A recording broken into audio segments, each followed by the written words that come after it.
Here's LeBron. You know, the Heat lost to the Celtics last year. Clark really made them look in the mirror, I would think. Yeah, I agree with you there, Kevin. I mean, Dwayne Wade was put in a tough spot last season because not a single other player on that team consistently could command a double team, much less concerted defensive attention, so that made it really hard for Dwayne Wade.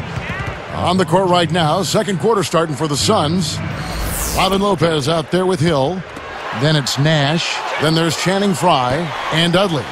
He misses the free throw.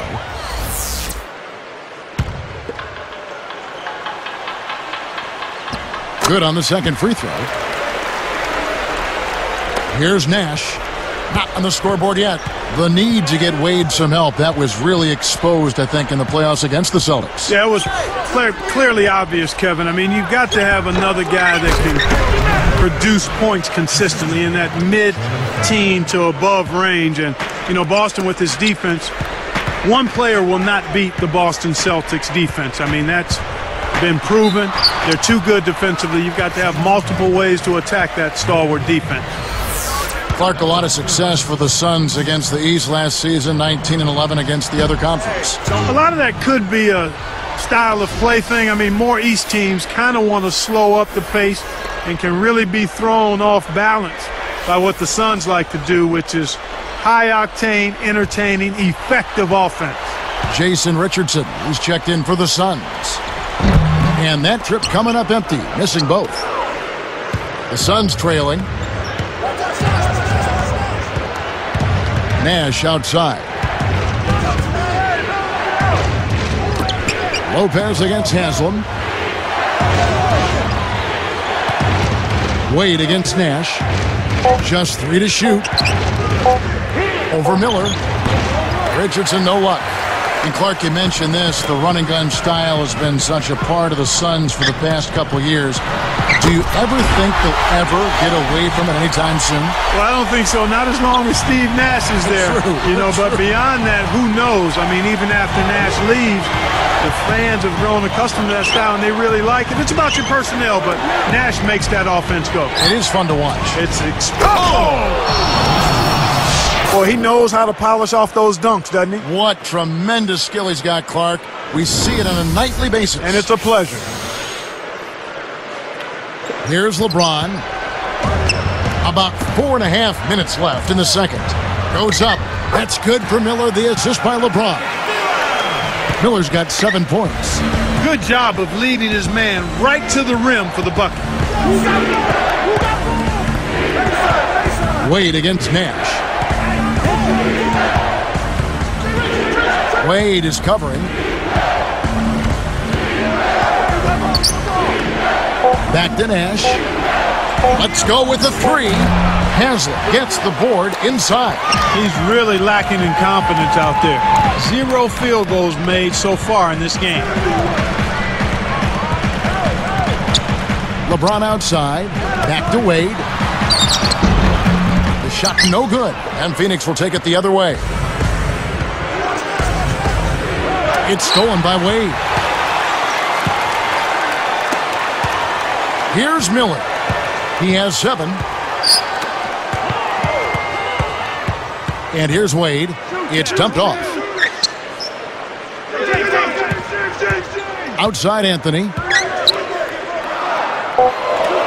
Shot clock at 2. Shot clock at 2. And LeBron James gets it to go. And the Heat lead by 6.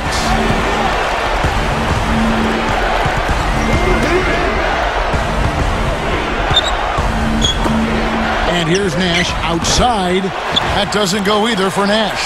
This is one of the key reasons why they're losing. You have to get more production out of your core star player. And that one's good by Miller. Here's Nash looking for his first bucket of the game. Wade picks him up. Nash against Wade. Miller against Richardson. Covered by Miller. They couldn't beat the buzzer. That's a turnover. So both teams changing it up here.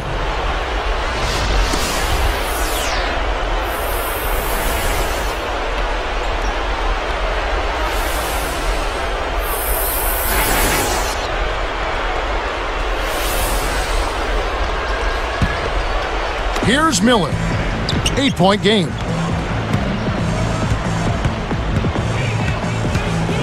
Pass to Bosch. Over Turkoglu, and it's Bosch. That time on the assist from Miller. Bosch has got 6. While taking the most shots per game in his career last season, Clark Bosch also had the best field goal percentage of his career. And that's impressive. I mean, when you increase in volume, a lot of times that percentage will go down, but it speaks to Bosch's savvy, IQ, and discipline as a guy who took good shots consistently. So his career definitely is ascending. I think he's very much in the prime with a lot of good basketball ahead of him. Just 4 to shoot. With 1 second left, that's a 24-second violation, and they'll turn it over.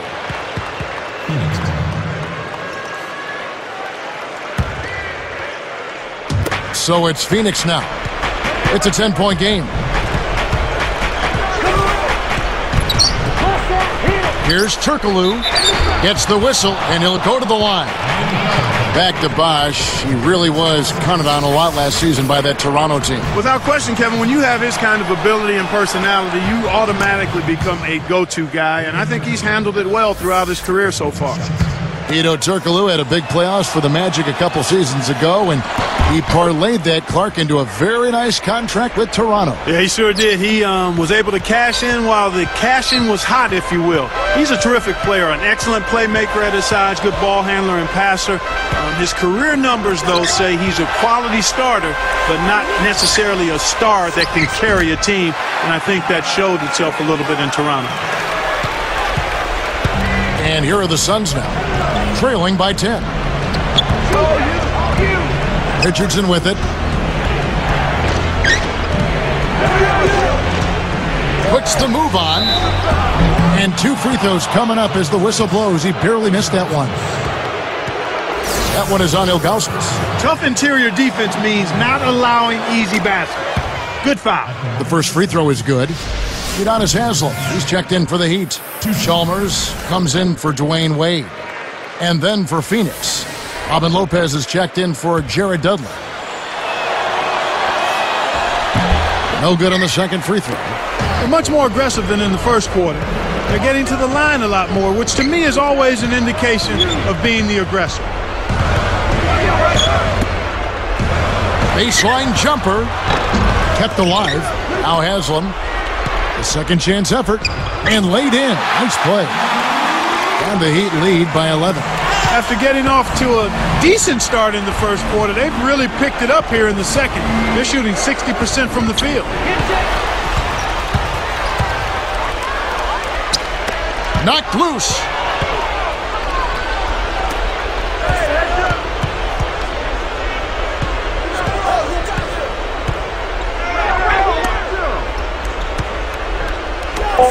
And here's Turkoglu from the arc.